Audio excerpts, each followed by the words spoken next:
അസ്സലാമു അലൈക്കും വറഹ്മത്തുള്ളാഹി. പ്രിയമുള്ളവരെ, ബഹുമാനപ്പെട്ട ഇബ്നു ഹജറുൽ ഹൈതമി റളിയല്ലാഹു അൻഹുവിൻ്റെ ഇബാറത്തുമായി ബന്ധപ്പെട്ട് വലിയ 3 അബദ്ധങ്ങൾ കേൾക്കാനിടയായി. അതുകൊണ്ടാണ് ഇങ്ങനെ ഒരു വോയിസിൽ വരുന്നത്. ഒന്ന്, പണ്ഡിതന്മാർ ചെയ്യുന്നത് കണ്ട് സാധാരണക്കാർ ചെയ്യാൻ നിൽക്കണ്ട. പണ്ഡിതന്മാർക്ക് അതിൻ്റെ മസലകളും നിയമങ്ങളൊക്കെ അറിയും, സാധാരണക്കാർക്ക് അതറിയില്ല. അതുകൊണ്ടാണ് വലിയ ആളുകളും പണ്ഡിതന്മാരും ചെയ്യുന്നത് നോക്കി സാധാരണക്കാർ ചെയ്യാൻ നിൽക്കണ്ട. സാധാരണക്കാർ ചെയ്യുമ്പോഴും മറ്റുള്ളവർ ചെയ്യുമ്പോഴും വ്യത്യാസം ഉണ്ടാവും. ഇത് ലാഹിറായ ഒരു ഖത്ത ആണെന്നുള്ളത് ഏവർക്കും അറിയാമല്ലോ. ഏതൊരു വിഷയത്തിലും, പ്രത്യേകിച്ച് പരാമർശിക്കപ്പെട്ട വിഷയങ്ങളെ പോലെയുള്ളതിലൊക്കെ ഏറ്റവും അധികം സൂക്ഷ്മത പാലിക്കേണ്ടതും കാണിക്കേണ്ടതും മാതൃകയാവേണ്ടതും പണ്ഡിതന്മാരാണ്. എവിടെയെങ്കിലും എന്തെങ്കിലും പഴുതുകൾ, ആ പഴുതുകളൊക്കെ ഉപയോഗിച്ചുകൊണ്ട് സമൂഹത്തിൽ സാധാരണക്കാരായ ആളുകൾക്ക് തെറ്റായ സന്ദേശങ്ങൾ ഉണ്ടാകുന്ന തരത്തിലുള്ള ഒരു പ്രവർത്തനവും പണ്ഡിതന്മാരൊന്നും ഉണ്ടാകാൻ പാടില്ല. അതാണല്ലോ പണ്ഡിതന്മാരുടെ ഹക്ക്. ഇത് ഏതൊരാൾക്കും അറിയാവുന്നൊരു കാര്യമാണല്ലോ. മറ്റൊരു കാര്യം, രണ്ടാമത്തെ വിഷയം, വൈലം യഖ്സിദി തശ്ബീഹ ബിഹിം അസ്ലം വറഅസൻ ഫലാ ശൈഅ അലൈഹി എന്നതിന് പറഞ്ഞ അർത്ഥം പച്ചയായ തെറ്റാണ്. ഫതാവൽ കുബ്രയിൽ ബഹുമാനപ്പെട്ട ഇബ്നു ഹജർ തങ്ങൾ പറഞ്ഞിട്ടുണ്ട്, വഇല്ലം യഖ്സിദി തശ്ബീഹ ബിഹിം അസ്ലം വറഅസൻ ഫലാ ശൈഅ അലൈഹി. നമ്മളിപ്പോൾ ഏതെങ്കിലും ഒരാളോട് സാദൃശ്യപ്പെടുക എന്ന ഉദ്ദേശമില്ലാതെ, അവരുടെ ആചാരത്തെ പ്രോത്സാഹിപ്പിക്കുക എന്ന ഉദ്ദേശമില്ലാതെ അസ്ലം വറഅസൻ എന്നാണ് പറഞ്ഞത്. അടിമുടി എന്ന് തന്നെ പറയാം. അടിമുടി അങ്ങനെ ഒരു വിശ്വാസമേ ഇല്ല. അങ്ങനെ നമ്മൾ ഒരു സൗഹൃദത്തിന് വേണ്ടി ഒരു ഭക്ഷണം കഴിച്ചു, അതല്ലെങ്കിൽ അതുപോലത്തെ ഒരു പ്രവർത്തനം ചെയ്തു, ഫലാ ശൈഅ അലൈഹി എന്നവർ ഇമാം പറഞ്ഞാൽ. ബഹുമാനപ്പെട്ട ഇബ്നു ഹജറുൽ ഹൈതമി റളിയല്ലാഹു അൻഹു നീണ്ട ചർച്ചയ്ക്ക് ശേഷം അതിൻ്റെ ഹാസിലായിക്കൊണ്ട് പറയാണ് 3 സാധ്യതകളാണ് പറഞ്ഞത്. ഒന്ന്, അന്നഹു ഇൻ ഫഅല ദാലിക ബി ഖസ്ദി തശ്ബീഹി ബിഹിം ഫി ശിആരിൽ കുഫ്രി കഫറ ഖത്അ.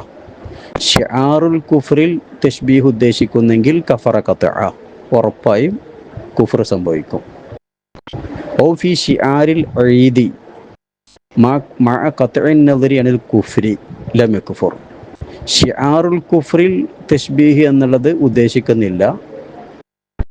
ഒരു ശിആറുൽ ഈദ്, ഒരു ആഘോഷത്തിൽ തശ്ബീഹ് എന്നുള്ളതാണ്, അതാണ് ഉദ്ദേശിച്ചത്.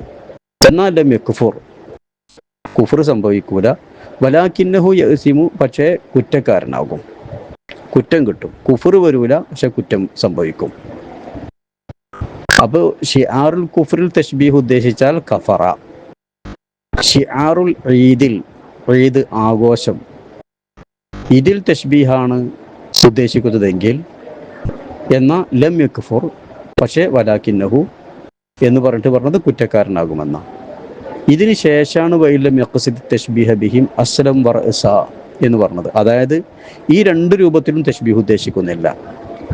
ആഘോഷത്തിൽ പങ്കാളിയാവുക, ആഘോഷത്തിൽ തശ്ബീഹ്, അതല്ലെങ്കിൽ ഷിആറുൽ കുഫറിൽ തശ്ബീഹ്, ഇത് രണ്ടും ഉദ്ദേശിച്ചിട്ടില്ലെങ്കിൽ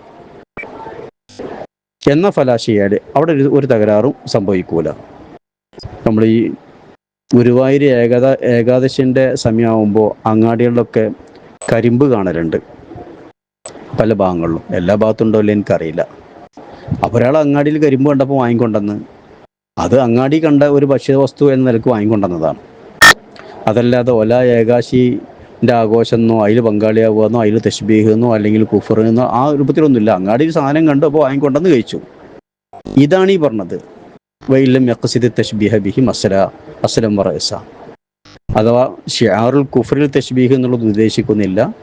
ഷിആറുൽ ഈദിൽ, ആഘോഷത്തിൽ, അവരുടെ ആ ഒരു ഷിആറുൽ ഈദ് ആഘോഷം, ഇതും ഉദ്ദേശിക്കുന്നില്ലെങ്കിലാണ് ഫലാ ശൈഅ അലൈഹി എന്ന് പറഞ്ഞത്. അപ്പോൾ ഈ 2 അപ്പോൾ 3 സാധ്യതകളാണ്. അതിലൊരു സാധ്യത പ്രകാരം കഫറ, മറ്റൊരു സാധ്യത പ്രകാരം കുറ്റക്കാരനാകും, പക്ഷെ കുഫർ സംഭവിക്കൂല. ഈ 2 രൂപവും ഇല്ലാതിരിക്കുമ്പോൾ, അഥവാ ഷിആറുൽ ഈദ് എന്നുള്ളതോ ഷിആറുൽ കുഫർ എന്നുള്ളത് രണ്ടും ഇല്ലാതിരിക്കുമ്പോഴാണ് ഫലാ ശൈഅ അലൈഹി എന്ന് പറഞ്ഞത്. ഇതാണ് 2ാമത്തെ അബദ്ധം എന്ന് പറഞ്ഞത്. ഇനി 3ാമത്തെ അബദ്ധം വരുന്നത് തൊട്ട് താഴെ വ്യക്തമായി പറയുന്നുണ്ട് എന്നാണ് അതിൽ പറയുന്നത്. പിന്നെ അതിന്റെ താഴെ തന്നെ ഫതാവൽ കുബറയിൽ പറയുന്നുണ്ട്. പണ്ഡിതന്മാർക്കറിയാലോ, നമ്മളൊക്കെ സാധാരണക്കാരാ. പക്ഷേ ഈ കിതാബ് വായിച്ചാൽ മനസ്സിലാവുന്ന ആളുകൾക്ക് ബോധ്യമാവുമല്ലോ.